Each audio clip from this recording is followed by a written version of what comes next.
So, sorry guys, I've not been able to walk you through the orientation properly. Now, usually we used to do this for this group for those that are joining newly, but I lost all data in my phone, so I couldn't be able to resend the videos again.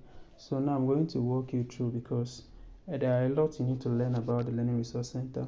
It is just like when you're admitted in a physical university, for example. So the first thing you do when you have questions and you don't have anyone to guide you, like you have a math problem, you visit the library, you look for mathematics for your level, and then you find information from those mathematics textbooks. You find formulas to answer your question, and then you answer it, and then you're happy. So now the thing is that aside at the fact that most of us would like to have it real quick, it will not be real quick like that for you because it's your first time. You have to take your time to understand all that is required from the school and everything. Only after you are done with that, you will see that writing will not be hard for you again. When you know the basics, you can write very fast. That is the honest truth. So now I'm going to walk you through step by step. I'm going to take you to the Learning Resource Center that is just like the physical library, but this Learning Resource Center is more than the physical library you can see in your school. UoPeople has many beautiful things. So let's take you to the Learning Resource Center first. So when you enter the Learning Resource Center, you're going to see that there are a lot of things you can see there.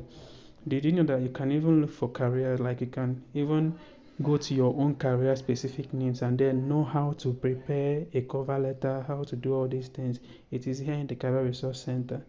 So that one is when you are free, you don't have, maybe you're on holiday, you can hop into the Career Resource Center and then search through it all, and then you can explore it and then see many things.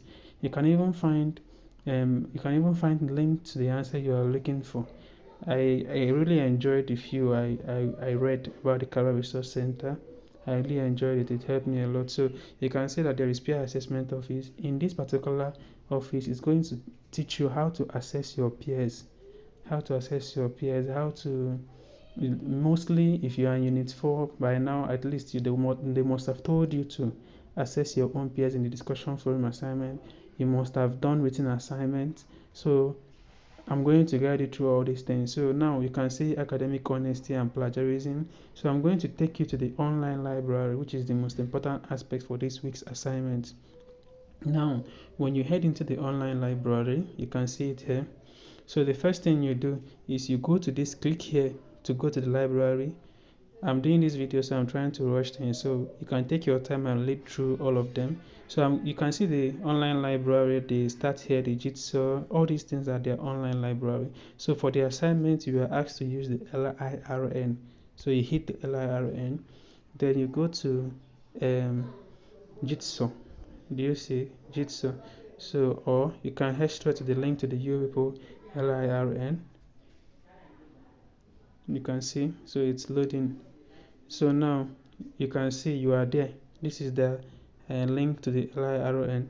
So now what you're required to do was to say, if I'm not misunderstanding, like to find a hobby you like doing. So like the other person in the group, like the other guy in the group, Morgan, did. He wrote about health, computer science, why he loves computer science, and then he backed it up with some articles. Articles are published papers by authors. They are called articles.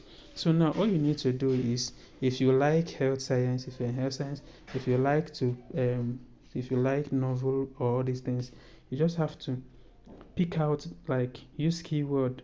Okay, let me use health science for example. I'll type on health science and then I'll hit on search. Journals on health science will automatically appear. You can use any of those journals, read through it, and then use it to make your outline. That is what you are required to do. So, but if you want to understand it more further, I would advise you can see everything, like you can see everything about health science. You can see the topics, caring for those who care, guide on health science. So when you read this thing now, it will help you to have insights on what health science is all about if you don't have it. You can see that from the group, the reader's writing was very clear and human, and then it was very lovely and it flows. So that is why I advise you to use it as a template in writing your own. So when I hop into the first topic, It is going to give me insight about health science, and then I know what health science is supposed to do. I've read all through the article. So the next thing is, how do I now cite the article? Do you understand? I'm putting the reference list like the author did with the article he or she used. So I'm going to hop into the first book now, and you are going to see the author. So you can see here in the book, because for most of you that have been asking how to cite, you can see now that I'm in the book, and then when I hit on read online, I start reading the book, and when I click on download the book, it gets as PDF to my phone. So now the thing there is that you will see where they wrote cite book. So I click on this cite book now, and then you can see is an MLA format. So I have to change it to upper 7 format, and then I'll hit on copy. You cannot copy it as a ref work or this, so you have to copy it out. So when you copy it out, you go to your Word document and paste it. That is your reference. Then now, how to go about in-text citation is the problem many people have been asking, right? So you can see now from this thing that this is what they call it. This is the citation, and this is the reference, right? So if you want to cite it now, who wrote this article? Is it Obi John? Is it Ada? Is this all these things? Is it a human being, or is it an organization that wrote it? If it's an organization, just simply write WHO, 2022 at the end of the sentence where you are citing that this is where you got your answer from. I don't know if you guys understand. So now this thing will now be like WHO 2022. Simple. You have done your in-text citation. Now you copy this whole of this reference. Now you copy it, and then you paste it in your reference page in your writing. It's only when you are done reading this thing now you have insight about health science, what it's all about, and then you try to use it to answer the question that was asked. It's like a draft. I call it a draft. So when you answer the question that was asked yourself, then you now start thinking, how do I make this grammar flow? How do I make it flow? Are there grammar errors? Then start enhancing it step by step. After you are done enhancing the grammar, then you can come and you can come and kind of use this Grammarly apps. They are free plans that are available. So if you're using PC, it's best for you. You just have to head straight to the free plans, and then you kind of use it to refine your writing. So you will see that when you paste your writing, it will highlight many corrections for you, and then you start clicking, read it very well to make sure it does not change the core concept of your writing, and be highlighting it to be making those corrections for you. So if you want guidance on how to install Grammarly, maybe I'll make the video. So this is just it. Like, this is just how you should assess this week's assignment. Then now, like how you should assess and start writing. Then now another thing is, I don't have the portal to go straight to the assignment and start explaining everything. Then another thing you need to know about this Learning Resource Center is there are many things here. This is their library, so any book you are looking for ought to be here. So now there are many things that is very, very lovely about this thing, like I said before. So I'm heading back to the Learning Resource page to explain the remaining ones. So that sometimes before you ask questions, you have to first of all read those things. Now, if you're not talking, like if you're not trying to ask a question, when someone explains it to you, you will understand very fast how to go about it. If you have been to the place before and then you are confused and you seek clarity. So now you can see there's another one they call technology. So in this technology now, you're going to find helpful tools. There are many tools that were listed by these UoPeople that you can use to make your writing better. There are beautiful complex tools for mathematics, for English, different tools for different things. That's where we get our tools from, most of our tools from. So you just head to that technology to see what is there. Take your time, take it one after the other. Then go to online skills, final exam manual to know everything about how to go about your final exam before you even attempt it. Then you also go to the English language resources to see what is there. I don't know if you guys are getting to see what is there. Let me just head straight to the English one.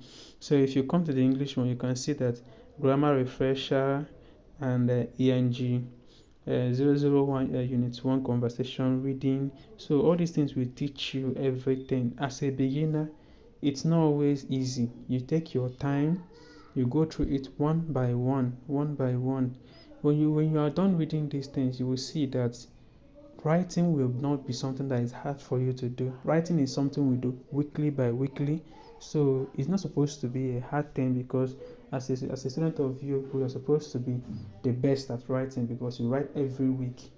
To be honest with you, physical university is not like that. You do verbatim, you do according to the guide you are given by your lecturer, you follow it like that. But the reason why I love this way is that they will teach you everything you need to know. Even your career path, they will still guide you. They even still have network for the alumni, so that when you graduate, you can see your friends, where they work, how they did, how they get the work. You can chat up with them and ask them questions that you want to know, so that you know that if this thing is a step I can take or not. I'm using screen record, so that's why I'm kind of trying to be fast, so it doesn't record much. So you can see now everything that you need to know. If I'm the one, I'm going to go through all these things one by one before I even come out of this particular one. So please, I know that technology, we want to use it real quick. I'm going to show you how to cite with other citation. Maybe you got a reference online and then you want to cite. Let me take for example, this is from the JAMB matriculation board. I got an information from this JAMB matriculation board about Nigeria that is concerned with my writing. I just head straight to this place and click on it. I click on copy link. Then this is if you copy the link, then you come to here and type my beep APA7 format. So you come to my APA7 format. So this particular tool, so many people will call it AI. It's not AI, because the references it generates is with the correct DOI. Just like we have Grammarly that has been existing since 2013, this tool is not AI for those that like to attack AI.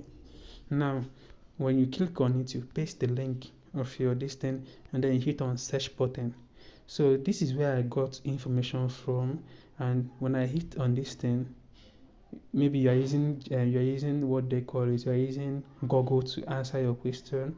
So I hit on this thing, you can see it brings me to the reference page in APA7 format with indentation, hanging indentation, and with what they call it, with italics. You can see the word that was italicized. So all these things will be explained to you in the 33 minutes video in APA7 writing in that Relevant Resource Center. You will see everything there.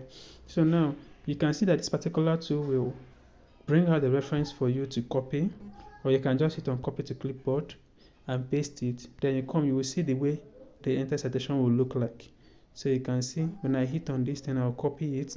This is the in-text citation. You copy and then you paste. So that is just all you need to know. So this tool now is very helpful for those that use Google to make their writing.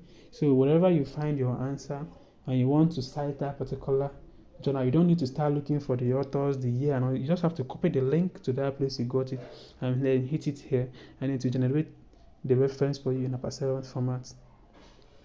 Now, the second aspect I want to address before I end this video is if anyone is kind of okay, sorry, what I wanted to say skipped my mind. So what I want to add to it is that, okay, if you are using Google to answer your question, let's say I'm defining diabetes, and then I saw someone that defined diabetes is defined as a disease that can be genetics, or maybe can also be as a result of lifestyle choices, eating sugary bakery foods and all these things, that it can either come as type 1, type 2, type 3. If I want to write it down now, I will not start with diabetes is defined as. Instead, I will say diabetes is. By doing so, you are cutting down some unnecessary keywords that the author used to make his writing different. So now, what are the core central ideas the author listed there? The author listed that it is not just a genetic disease, but it's also as a result of dietary choices. So make sure those important keywords are in your definition, but rewrite it in a different manner. By doing so, you have avoided plagiarism. What if I wanted to write it and then cite it as the person said it? I'm going to put in quotation and then put my in-text citation at the end of the text and put full stop. So that is just it about that one. But the reason why I don't usually advise quotations is that quotation should not be like 100% in your writing. It should be at least 30%. If you have watched the upper 7 video, you will see it there. Then what type of knowledge should I cite? Nigeria president is Tinubu. All Nigerians know that our president is Tinubu. Does the US citizens know that our president is Tinubu? Does the Cameroon president know that our president is Tinubu? Don't be surprised that US might know, but the Cameroon does not know. But everyone in the country knows that the president of the US is Donald Trump. That knowledge is not a knowledge to cite. Saying that Donald Trump is the president of the United States is not a knowledge to cite because it's a general knowledge. But saying that Tinubu is the president of Nigeria and you are citing it is proper because not everyone knows that the president of Nigeria is Tinubu. I don't know if you understand. Ideas that you bring out, you don't cite it. You can bring up ideas to support a text, like to show that you understand the definition, you don't cite them. Then, but the ideas you got from internet, anywhere in the internet, whether it's from journal or from article, you hit on citation and then you cite them, like copy the link, use this maybe citation to generate the reference, and then you cite them. That is just the way it is done. What if you are given a PDF and you want to cite a PDF? All you need to do is just to go to the PDF, look for the author's name. You will see the author's name there. Something like I have a PDF and I'm to cite a PDF. I don't know how else to go about. When you copy link to PDF, this upper 7 citation might not be able to help you out with it. The secret is that also references in upper 7 format are given to us by our instructors, but because we don't pay key attention to details, we don't even see them.